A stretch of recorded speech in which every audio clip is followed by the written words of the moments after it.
Alors, mes amis, le texte d'aujourd'hui nous met dans un contexte qu'on expérimente ces jours-ci.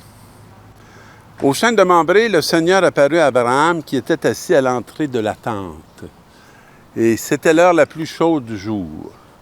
Alors, et on sait que quand on dit que c'est l'heure la plus chaude du jour, c'est un pays très chaud.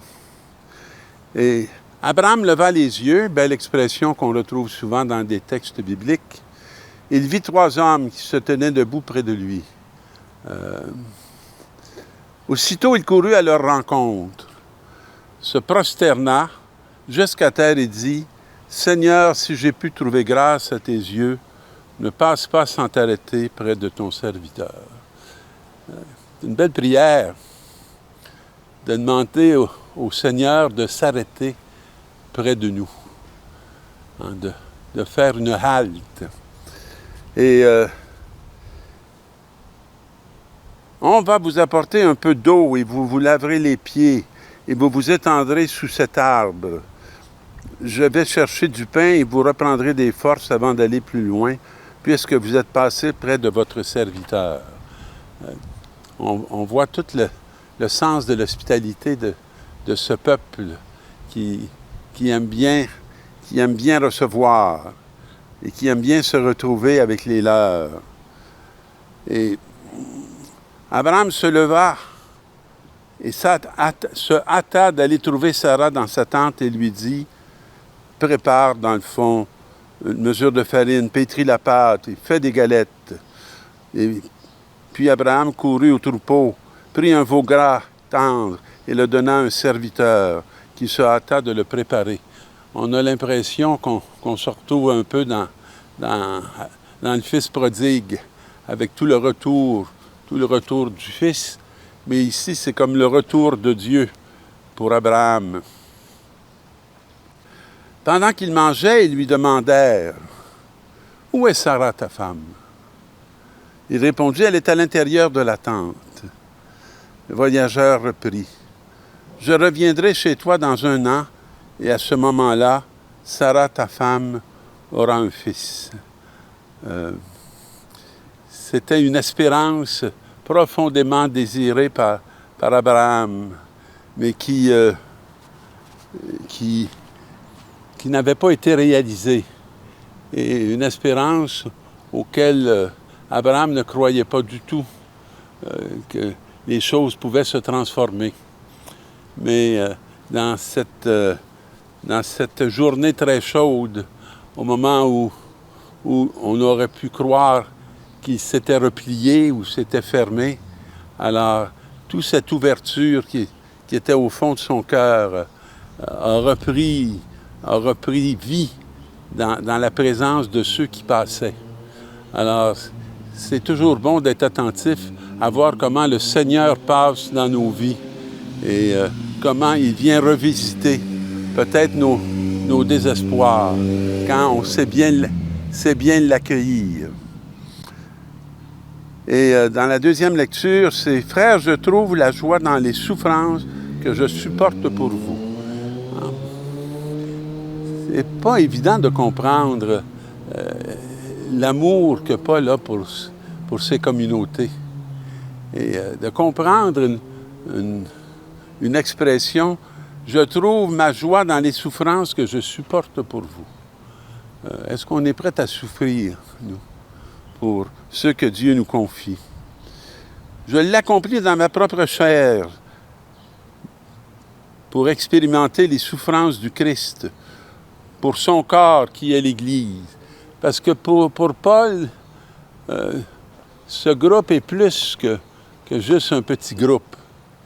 Hein, c'est le corps du Christ, dans lequel il est engagé et pour lequel le Christ est engagé pour lui. Et de cette Église, je suis devenu ministre. Et la charge que Dieu m'a confiée, c'est d'accomplir pour vous sa parole. Alors, rien de moins que d'accomplir ce que le Christ a accompli pour nous. Lui, il veut l'accomplir pour les siens. Le mystère qui était caché depuis toujours à toutes les générations mais qui maintenant a été manifesté aux membres de son peuple saint. C'est ce qu'il a été révélé que Paul veut faire saisir à sa communauté. Puis, il met toutes ses forces, toute son énergie, et surtout toute sa confiance dans le Seigneur. Car Dieu a bien voulu leur faire connaître en quoi consiste, au milieu des nations païennes, la gloire sans prix de ce mystère. Et le Christ est au milieu de vous. Il est en train de nous parler de la présence réelle. Le Christ est au milieu de vous. Il n'est pas loin de vous. Il n'est pas du passé. Il est du présent. Il est de maintenant. Et lui, l'espérance de la gloire, de la victoire, de l'illumination. Hein? Le Christ, nous l'annonçons, nous avertissons tout homme, nous instruisons tout homme avec sagesse, afin d'amener tout homme à la perfection du Christ. Alors, c'est une foi dans laquelle Paul croit et qu'il veut absolument ouvrir ceux qu'il aime à cet amour qui ne se dément pas. Et dans l'Évangile, comme il faisait route avec ses disciples, il entra dans un village et une femme appelée Marthe le reçut dans sa maison. Ce n'est pas la première fois que Jésus va dans cette maison de Marthe et de Marie et de Lazare. Et elle avait une sœur nommée Marie qui se tenait assise aux pieds du Seigneur et écoutait sa parole.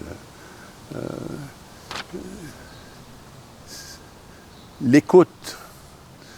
Je ne sais pas dans une journée combien de temps vous passez à l'écoute de Dieu, à l'écoute de vous-même, à l'écoute des gens qui vous font croiser, une ouverture à l'autre, à ce qu'il veut nous signifier, à là où il veut nous conduire. Et elle avait une sœur nommée Marie qui se tenait assise aux pieds du Seigneur et écoutait sa parole.